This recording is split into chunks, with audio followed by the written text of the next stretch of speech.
తండేల్ చాలా రోజుల తర్వాత మళ్ళీ ఒక మీడియం రేంజ్ చిన్న సినిమాలు కాకుండా ఒక మంచి హ్యూజ్ బడ్జెట్ పెట్టి ఒక సినిమా తీస్తున్నారు. చైతు మార్కెట్ కన్నా ఎక్కువ పెంచి చేస్తున్నారు. సో ఎలా సెట్ అయింది ఇది? నాకు తెలిసి గీతార్ట్స్ 2లో ఎప్పటి నుంచో ఉంది స్క్రిప్ట్, లైక్ చాలా మంది డైరెక్టర్స్ని కూడా అప్రోచ్ అయ్యారు, ఆ టైంలో కుదరలేదు, బట్ ఫైనల్గా చందు గారు టేకప్ చేశారు. అంటే చందు గారికి వన్ ఆఫ్ ది బాగా నచ్చిన కథ ఇది. ఓకే. ఆయన ఒక టైంలో ఏంటంటే కార్తికేయ ఇట్లో బిజీ ఉన్నప్పుడు కూడా, సార్ నేను దీంట్లో ప్రొడ్యూసర్గా జాయిన్ అవుతా అని అడిగారు.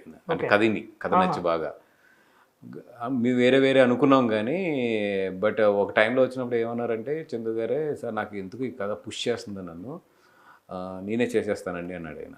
ఓకే. ఆయన నుంచి ప్రపోజల్ వచ్చింది మీరు వెతుకుతున్న టైంలో? నేనే చేసేస్తానండి, నాకు కథ బాగా పట్టుకుంటుంది నన్ను అని. నేను ఇంకా మీరు చేస్తానంటే ఏముందండి, హ్యాపీగా చేసేద్దాం సార్, కార్తికేయ 2 తర్వాత పాన్ ఇండియా హిట్ తర్వాత చేసేద్దాం సార్ అని స్టార్ట్ అయ్యింది అంతే. ఓకే. ఎలా ఉండబోతుంది సార్ ఆ స్క్రిప్ట్ కానీ అదంతా? కొంచెం రూట్స్లోకి వెళ్ళి వాళ్ళ ఒరిజినల్ కథను చూపించలేదు. 100% ఏంటంటే వాళ్ళకి దీంట్లోకి తీసుకెళ్ళిపోతారు. ఓకే.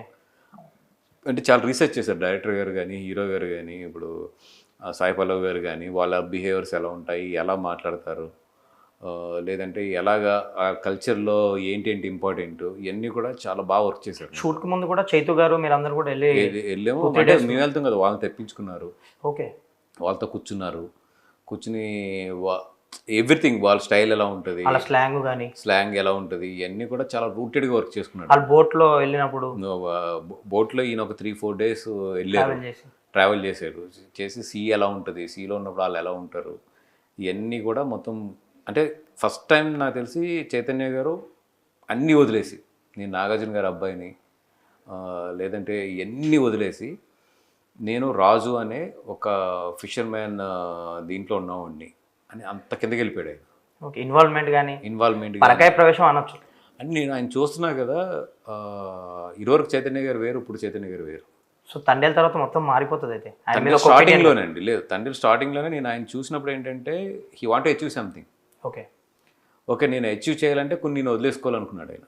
అంటే ఐ మీన్ స్టార్డమ్ కానీ, లేదంటే ఒక పెద్దింటి అబ్బాయిని, లేదంటే ఒక పెద్ద ఫ్యామిలీ నుంచి వచ్చాను, ఇవన్నీ వదిలేసాడు ఆయన నాకు.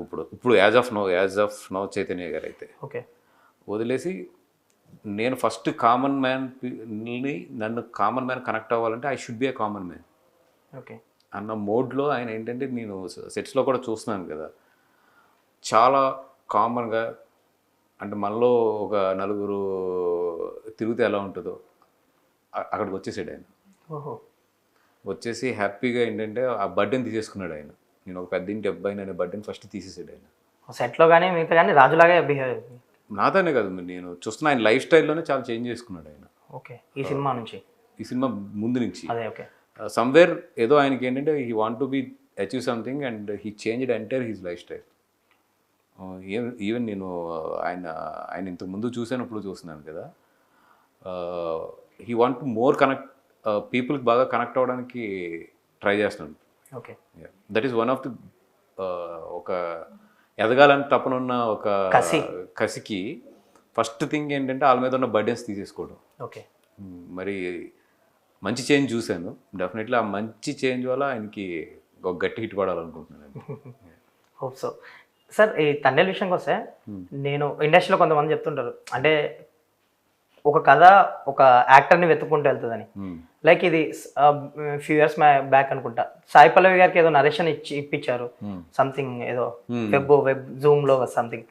ఆ తర్వాత కొన్ని రోజులు మళ్ళీ గ్యాప్ వచ్చింది, డైరెక్టర్ సెట్ అవ్వలేదు, అలా ట్రావెల్ జరిగినప్పుడు లైక్ మధ్యలో కీర్తి సురేష్ గారు అలా కూడా మీరు ఏదో అనుకున్నారు, చాయిసెస్ అని విన్నా. బట్ ఫైనల్ గా ఇప్పుడు ఎవరితో అయితే చెప్పారు ఆ క్యారెక్టర్ ఎవరి గురించి అయితే వెళ్ళి వెతుక్కుంటూ వెళ్ళిందో ఆ సాయి పల్లవి గారు వచ్చారు. సో ఇదంతా ఒక డెస్టినీ అనుకోవచ్చా ఇది? అంతేనండి. అంటే మధ్యలో ఏంటంటే ఇట్స్ 1 year హాల్ట్లో ఉంది కరోనా టైం అన్నింటిలోని. సో అప్పుడు అనుకున్న వాళ్ళు డేట్స్ అన్నీ కూడా చేంజ్ అయిపోతూ ఉంటాయి కదా. సో అట్లా మధ్యలో ఏంటంటే కొన్ని డైరెక్టర్స్ అనుకున్న వాళ్ళు ఆల్రెడీ కమిట్మెంట్స్ ఉండటము, ఇవన్నింటిలో తర్వాత చందు గారు రావడం, ఇవన్నింటిలో మళ్ళీ తిరిగి మళ్ళీ ఎక్కడైతే కథ స్టార్ట్ అయిందో అక్కడికి వచ్చి అక్కడి నుంచి మళ్ళీ స్టార్ట్ అయింది, టేక్ ఆఫ్ అయింది. ఓకే. యాక్చువల్లీ సాయి పల్లవి గారి కన్నా ముందుది చైతన్య గారికి చెప్పాను.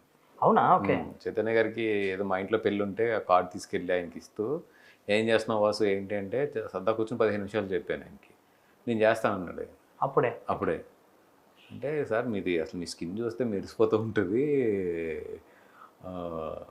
ఈ లుక్స్ లైక్ ఏ ప్రిన్స్ కింద ఉంటుంది, ఇదేమో కొంచెం రూటెడ్ ఉంటుంది. ఇది చాలా రూటెడ్ అసలు, అంటే అక్కడది ఎలాగా ఉంటుంది అనేది మీకు ఇది కూడా లేదు కదా అంటే అయిపోయింది. 6-7 ఒక 8-9 months తర్వాత పిలిచారు ఆయన.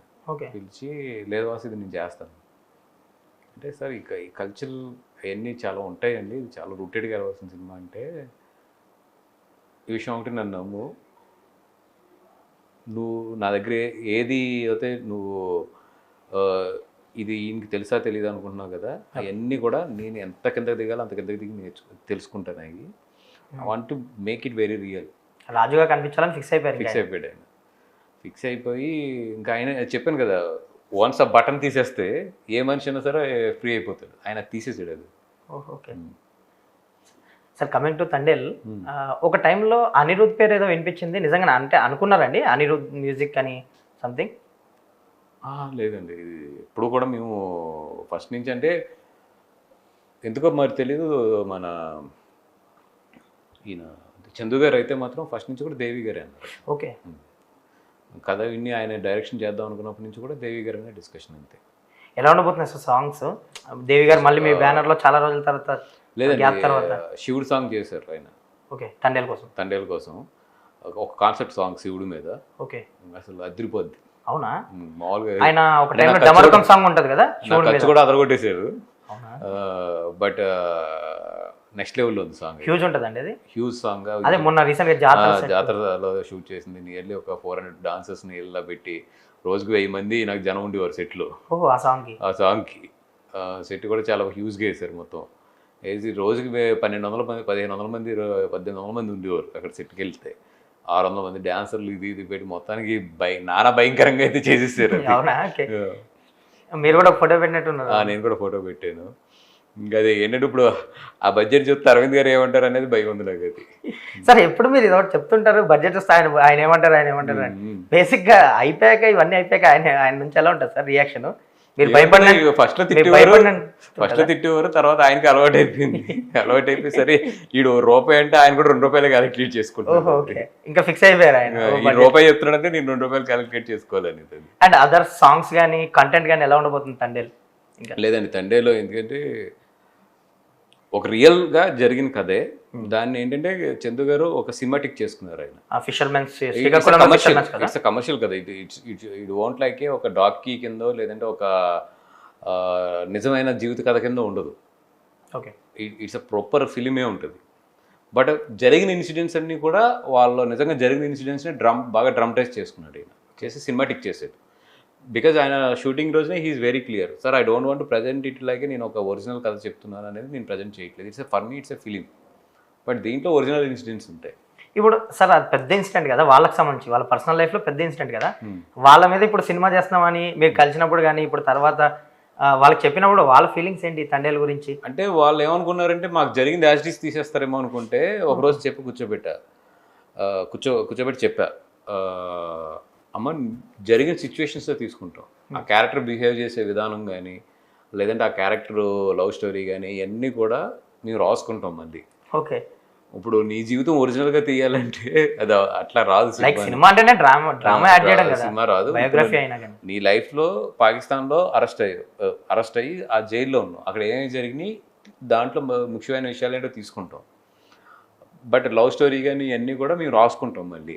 కానీ వాళ్ళని కూర్చోబెట్టి చెప్పి మొత్తం అంతా కూడా కొన్ని ఇన్సిడెంట్స్ తీసుకుంటామని చెప్పామాట. సో ఫెల్ట్ హ్యాపీ అనమాట వాళ్ళు హ్యాపీ. బట్ వాళ్ళ లైఫ్ కదా ఇప్పుడు స్క్రీన్ మీద చూసుకుంటారు. సార్ ఎంత అవుతుంది సార్ బడ్జెట్? అసలు తండేల్ బడ్జెట్ హ్యూజ్ ఉండబోతుందా? అరవింద్ గారు ఇప్పుడు ఇంటర్వ్యూలో అంటే ఇంటర్వ్యూలోకి వచ్చి కొడతారు. అవునా? చెప్తానా అంటే మీరు అనుకునే దానికి చాలా పెరిగిందా? పెరగడం కదండి, ఫస్ట్ వేసుకున్నప్పుడు ఇది పెద్దదని తెలుసు, but at the same time పెరుగుతూనే వస్తుంది. బట్ అలాగని ఇది ప్లాన్ లేని కాదు. Starting we know that it is going to be. కథకి పెట్టాల్సిన బడ్జెట్ పెట్టాలి, ఈ సినిమా అడుగుద్దని తెలుసు.